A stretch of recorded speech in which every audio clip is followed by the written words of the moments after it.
জিরারে গতকালই স্বর্গের দেবদূতের সাথে ডিল ফাইনাল হয়েছে। জামাতকে ভোট দিলে জান্নাতের পাশাপাশি হিন্দুদের জন্য রয়েছে স্বর্গে যাওয়ার সুব্যবস্থা। আমাদেরকে ভোট দিলে জান্নাতে যাবে, এতে কোনো সন্দেহ নাই। একটা ভোট দিয়ে জান্নাতে যাওয়া কি আদৌ সম্ভব? নাকি যে জামাত ইসলাম আমাদেরকে ইসলামের দোহাই দিয়ে জান্নাতের লোভ দেখিয়ে ভোট চাচ্ছে, সেই জামাত ইসলাম ইসলামের ভেষ ধরা, ইসলামকে ব্যবহার করে ছোট করা একটি রাজনৈতিক ভণ্ড দল। আর এর ইতিহাসই বা কি? আজকের ভিডিওতে আমরা সম্পূর্ণ আলোচনা করব, তাই পুরো ভিডিওটা মনোযোগ দিয়ে দেখতে থাকুন। আপনাদের সাথে আছি আমি মোহাম্মদ আমির। চলুন মূল ভিডিও শুরু করি। আজকে যারা একটি ভোটের বিনিময়ে জান্নাতের টিকিট দিচ্ছে, সেই জামাত ইসলাম আসলেই কি ইসলামের একটি দল? আর নামের সাথে ইসলাম জুড়ে দিলেই কি ইসলামী হয়ে যায়? তাহলে আমার বন্ধু রাজা, তারও তো একটা রাজ্য থাকতো।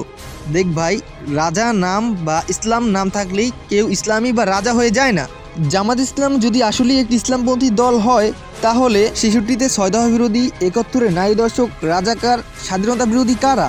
যারা আমাদের স্বাধীনতাই চায়নি, আমাদের মা বোনের ইজ্জত হরণ করেছে, আমাদের ভাইদেরকে হত্যা করেছে, তারাই কীভাবে এখন আমাদেরকে জান্নাতে নিয়ে যাবে? সেটা কি আপনি ভেবেছেন? একটি ভোট দিয়ে জান্নাতে যাবেন? জান্নাতে যাওয়া কি এতটাই সস্তা? তাহলে মহানবী সাল্লাল্লাহু আলাইহি ওয়াসাল্লাম মৃত্যুর সময় বলতো না, নামাজ নামাজ, হে আমার উম্মতগণ, নামাজকে ছেড়ে দিও না। আনাস ইবনে মালিক রাদিয়াল্লাহু থেকে বর্ণিত। এই জামাত ইসলাম নামক দলটি ক্ষমতা হাসিলের জন্য ইসলামকে ব্যবহার করছে। সত্যি বলতে বাংলাদেশই প্রথম দেশ যেখানে যুদ্ধের সময় যারা স্বাধীনতা বিরোধী ছিল, স্বাধীনতার পর তারাই সেই দেশের সরকার হওয়ার স্বপ্ন দেখে, আর সেই দেশেরই জনগণ তাদেরকে সরকার বানানোর জন্য কাজ করে এবং তাদেরকে একটি ভোট দিয়ে জান্নাতের আশা করে। বিষয়টা এরকমের হয়ে গেল না যে গতকালকে যে কুকুর আপনার পায়ে কামড় দিয়েছে, আজকে সেই কুকুরকেই আপনি আপনার মাথায় তুলছেন। এই জামাত ইসলাম নামক দলটি পাকিস্তানের একটি সংগঠন, গঠিত হয় 1948 সালে ভারতের লাহোরে আল্লাহ মাওদুদির হাত ধরে, এবং 1948 সালে যখন ভারত পাকিস্তান বিভক্ত হয়, তখন পাকিস্তানি হয় এই জামাত ইসলামের মূল ঘাঁটি। আর আমাদের দেশের যে জামাত ইসলাম আছে তা মূলত এই পাকিস্তান জামাত ইসলামের একটি শাখা। 48 সাল থেকে 71 পর্যন্ত দীর্ঘ 23টি বছর পাকিস্তানের দালালি করেছে এই জামাত ইসলাম। আপনি জানলে অবাক হবেন, মুক্তিযুদ্ধের সময় এই জামাত ইসলামের কর্মীরাই শান্তি কমিটির সদস্য হয় এবং রাজাকার হিসেবে কাজ করে স্বাধীনতা যুদ্ধে, এবং তাদের প্রধান থাকে এই জামাত ইসলামের আমির গোলাম আজম। তারাই তখন আমাদের দেশের সাধারণ ছেলেদের যুদ্ধ যেতে বাধা দিয়েছেন। যেসব পরিবারের ছেলেরা যুদ্ধে গিয়েছেন, সেসব পরিবারের মা বোনরা হয়েছে নির্যাতিত এবং ধর্ষিত এসব রাজাকার ধারাই, যা জামাতের বর্তমান আমির অস্বীকার করে না। জামাত ইসলামী ওয়ান পাকিস্তানের পক্ষে সাপোর্ট দিয়েছিল। আর তাদের মুখে এই স্বীকারোক্তি শুনেও আমরা তাদের সাথে জান্নাত খুঁজি। আমরা কতটা বেকুব! যুদ্ধের পর যেই জামাত ইসলামের আমির পাকিস্তানে পালিয়ে যায়, গোলাম আজম, সেই লোক আবার বাংলাদেশে এসে 2000 সাল পর্যন্ত জামাত ইসলামের আমির হিসেবে রাজনীতি করে। এটা শুধুমাত্র বাংলাদেশেই সম্ভব হয়েছে, পৃথিবীর অন্য কোনো রাষ্ট্রে এটা সম্ভব হতো না। মুনাফিকের একটি বৈশিষ্ট্য হচ্ছে বারবার রং পাল্টানো। আপনি কি জানেন জামাত ইসলামের মধ্যে এই বৈশিষ্ট্যটি সম্পূর্ণভাবে বিদ্যমান? ক্ষমতার লোভে কখনো আওয়ামী লীগের সাথে, কখনো বিএনপির সাথে জোটে গিয়ে নির্বাচন করেছে এই ভণ্ড রাজনৈতিক দল জামাত ইসলাম। এরা হলো বেঈমান, এরা হলো মুনাফিক, এদের কাছে দেশ বড় নয়, মানুষ বড় নয়। দরকার হলেই বানিয়ে ফেলে মন গড়া হাদিস।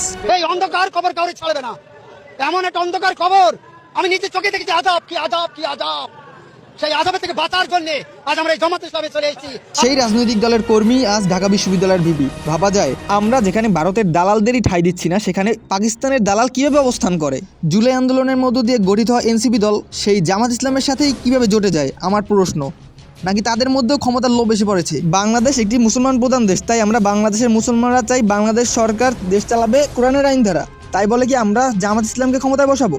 তাই বলে কি আমরা যুদ্ধাপরাধী, দর্শক, রাজাকারদের ক্ষমতায় বসাবো? না।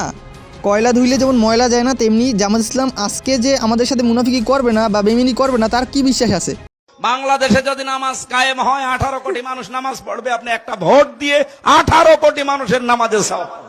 তাই আসুন আমরা বিবেক দিয়ে ভাবি, কেউ যদি মন গড়া হাদিস দিয়ে আমাদের ইসলামকে ছোট করতে চায়, তাদের বিরুদ্ধে অ্যাকশন নিই। বাংলাদেশকে পাকিস্তানের দালাল থেকে মুক্ত রাখি। নিজের ভোটটাকে সঠিক ব্যক্তিকে এবং সঠিক দলকে দিই, যাদের হাতে আমাদের দেশ এবং দেশের মানুষ দুটোই নিরাপদ থাকবে। আর এই ভণ্ড জামাত ইসলাম নামক দলটি সম্পর্কে আপনার মতামত জানান কমেন্টে। আজকের ভিডিওটা এ পর্যন্তই। ফিরছি নতুন কোনো ভিডিওতে নতুন কোনো বিষয় নিয়ে কথা বলতে। আর যারা আমার এই চ্যানেলটি এখনও সাবস্ক্রাইব করেননি, তারা সাবস্ক্রাইব করে দিন, কারণ এই চ্যানেলে সবসময় সত্য ঘটনা বা সত্য তথ্যই তুলে ধরা হয়। C you tomorrow. আল্লাহ হাফেজ।